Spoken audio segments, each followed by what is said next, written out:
ones. I've got one old and one new, but they both kind of tie together this week. So I'll start you off with the old one. We got Guardians of the Galaxy Omnibus by Jerry Duggan. I can't recall if I've spoken to y'all about this one or not, but it was a lot of fun. It's actually, for an omnibus, and it does have the Omnibus brand on there, but it's pretty small. That's a pretty slim omnibus. In fact, the other book I'm going to be talking about later is bigger than this, but is actually not an omnibus, weirdly. But whatever. Guardians of the Galaxy series, like I said, by Jerry Duggan. Jerry Duggan, pretty sure. It was the one that kind of directly followed Bendis's run. And yeah, it was kind of where Bendis started playing a whole lot with like who was going to be on the team. Like you've got a lot of Carol Danvers, Captain Marvel, or Venom, or other characters kind of came out on and off the team.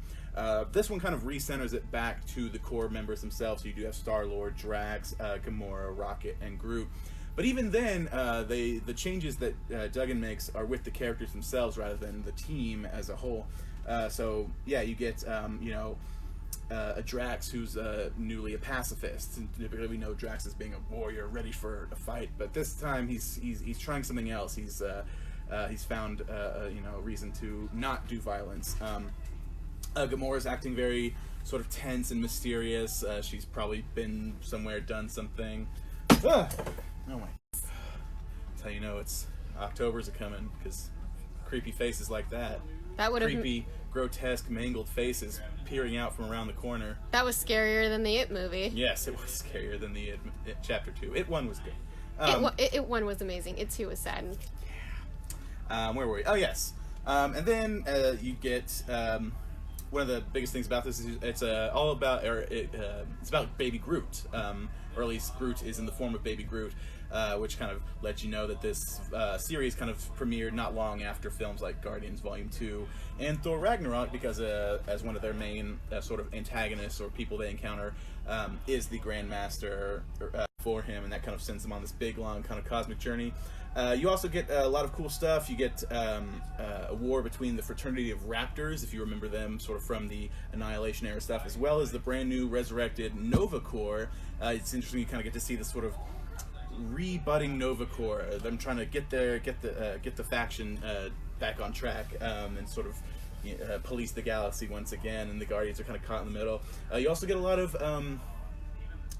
Infinity Gem drama, especially with Gamora and her ties to the Soul Gem, and that Infinity Gem drama leads us to the today's new release, which is the Infinity Wars by Jerry Duggan. So essentially the direct follow-up to the Guardians of the Galaxy book. This is sort of his cosmic event that he was building to. Basically, like I said, you see the reformation of the Infinity Gems and how they seem to find their way into the possession of various different characters, a weird selection of characters too. If you remember from the Marvel Legacy comic when Wolverine was revealed resurrected and also in possession of one of the cosmic Infinity Stones. You also have like Turk, the criminal from the Daredevil series, who was also in the Netflix show. He also gets one. Star-Lord ends up finding one, and yeah, it kind of creates this thing where each gem is in the possession of a different character, and all the characters are trying to sort of backstab each other or get their hands on them somehow. Or you have like Doctor Strange, who wants to reform the Infinity Watch to sort of guard over the gems. But then you have the reveal of a new villain, or maybe it's an older villain or character, that goes by the name of Requiem. And this character does Requiem. The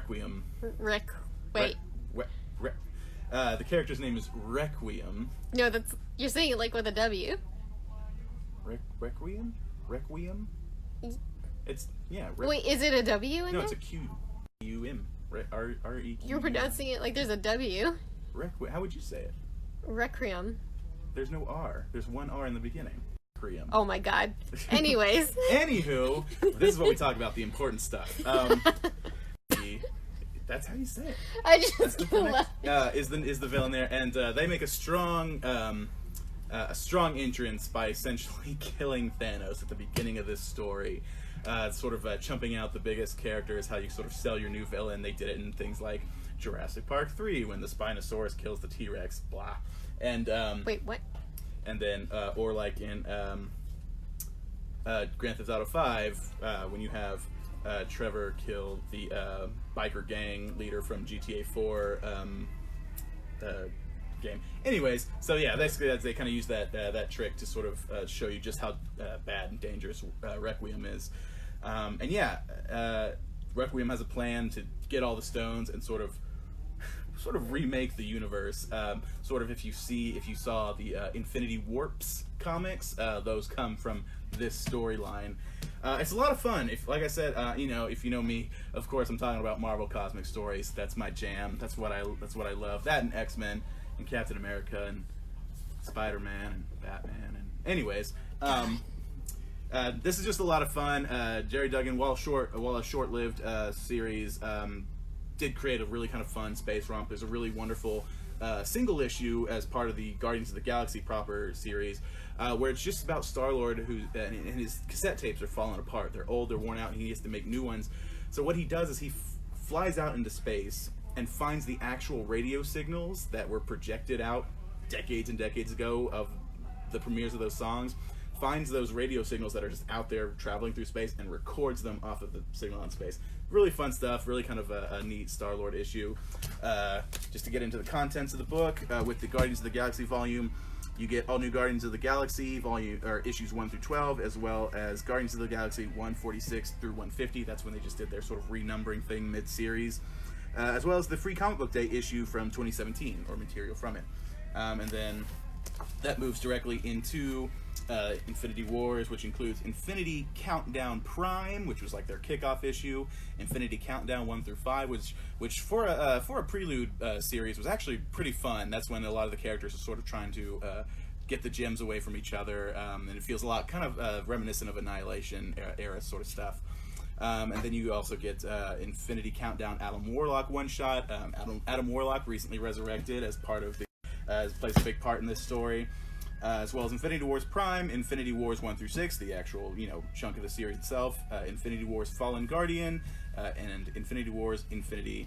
You also get bits and pieces from Free Comic Book Day 2018, the Amazing Spider-Man Guardians of the Galaxy issue, and some material from Thanos Legacy, which was part of Donny Cates's Thanos run that kind of concluded around the same time as this.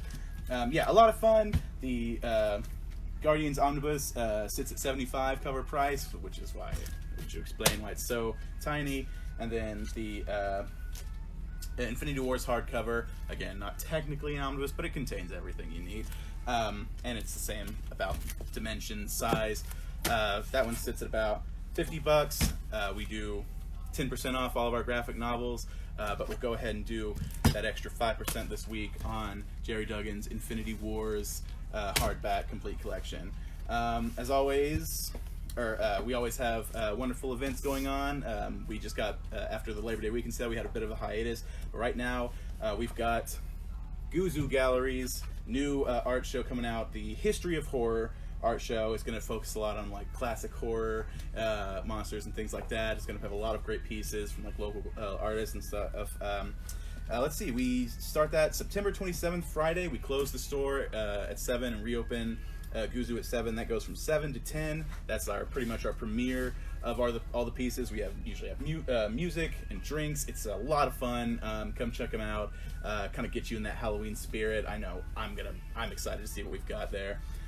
It's a lot of fun, and it's something free to do on a Friday night. So yeah, come check out the Galaxy if you want a fun Guardian story, very cosmic stuff. This is it. This is a great way to go, and it's very contemporary. It kind of gets you caught up into a lot of the current Guardians canon / lore. So that's about it for today. And as always, omnis to the people. Thank you, Austin. Requiem. It's Requiem. There's no W. But there's no R. And I'm not using another R. You're saying Requiem. No, Never mind. Finish!